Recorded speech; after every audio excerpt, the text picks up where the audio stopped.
They are taught to be strong at all times and don't let their guard down. While that can be effective in the military, outside of the military, we are humans with emotions. If those emotions are not expressed, they start to suppress what they are feeling, which results into soldiers coping with drugs and alcohol. Me struggling with my own issues, I meet veterans every day that's still dealing with the same thing. Whether they're homeless or not homeless, you know, they deal with the same thing. They're trying to make it, you know. Again, I guess you want to know if personally, do I feel alone or do you know that other people, other veterans are feeling the same way you're feeling? It's a lot of other veterans that are feeling the same way. It's a lot of veterans like myself who, you know, see a lot of hypocritical stuff that goes on within the government, and it's just like a slap in the face. Here we are, you know, put our lives on the line, only to come back to fight for something that is owed to us. Think about that. And that's in my generation of soldiers, sailors, and Marines. If I'm going through this, think about what the Vietnam veterans who didn't get nothing was told to come back home and get over it. That's why so many of them, if you study the history of the Vietnam veterans, so many of them came back doing drugs, doing all this, killing themselves. And so we know what they dealt with. Think about the ones before them.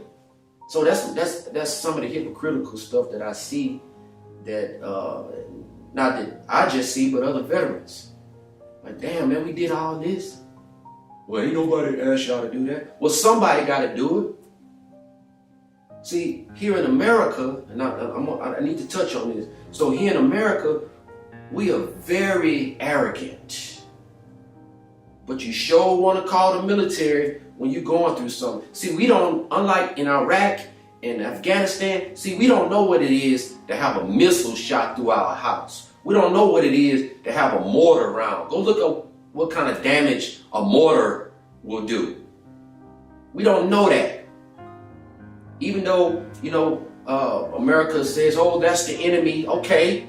But still, them people got families too. Just imagine you sitting in your house trying to get some rest. Just got to watching Netflix and all of a sudden, ooh, that's every day over there. Them people got kids. So yeah, I don't even know if I answered your question. I'm getting upset now. Okay. So that makes you angry? Yeah. Angry, and what's the other thing? Sad. Cause I believe that people still don't get it. You know what I'm saying? It's just like, oh, we love our veterans. Every year, I almost cussed. Let me stop. Every year, that's all you can offer.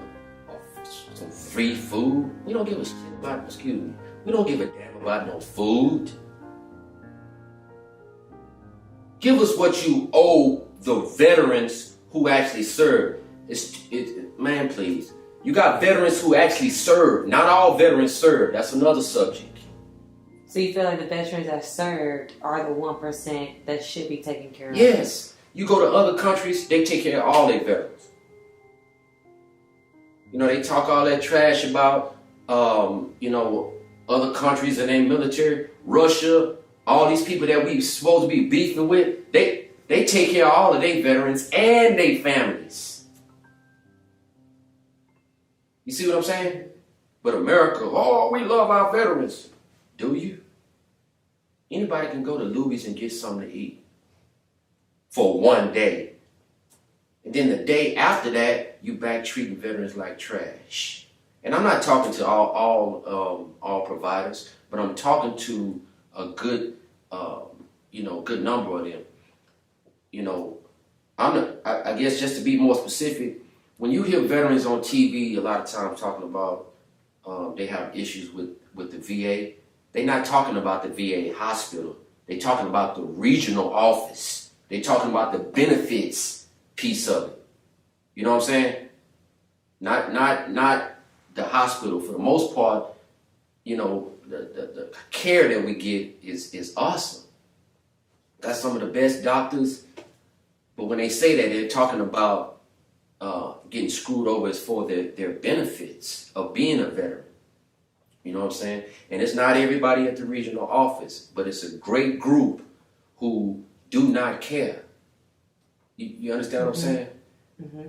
You know, got a veteran told me the other day he been fighting with the VA, meaning not the VA hospital, but he been fighting with the regional office. It's a veteran. Matter of fact, it was a veteran in I forget what city. It wasn't here this time. But it was a veteran, I think it was in Dallas, was telling me that he'd been fighting with the VA 40 plus years.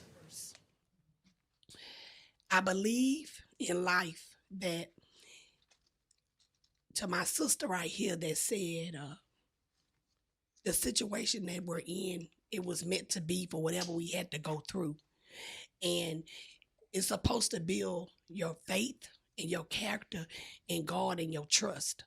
So even with my military issue of my PTSD and my soldier dying and my sisters and my brothers and now my marriage,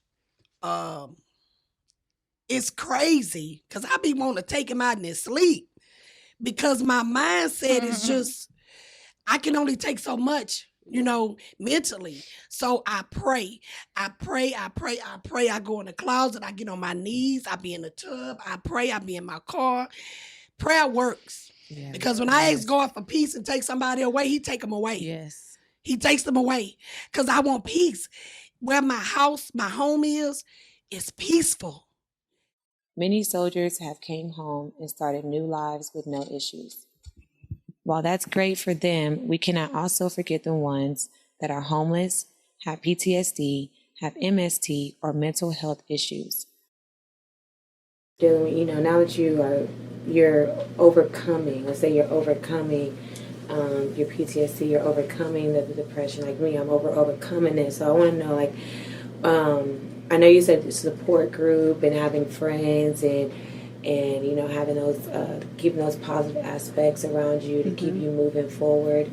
Is there anything that what's one thing that you do every day that helps you with your PTSD? One thing I do every day. One thing that I do every day is I plan my day out before I leave. Before I leave home, sometimes I try to plan it out the night before.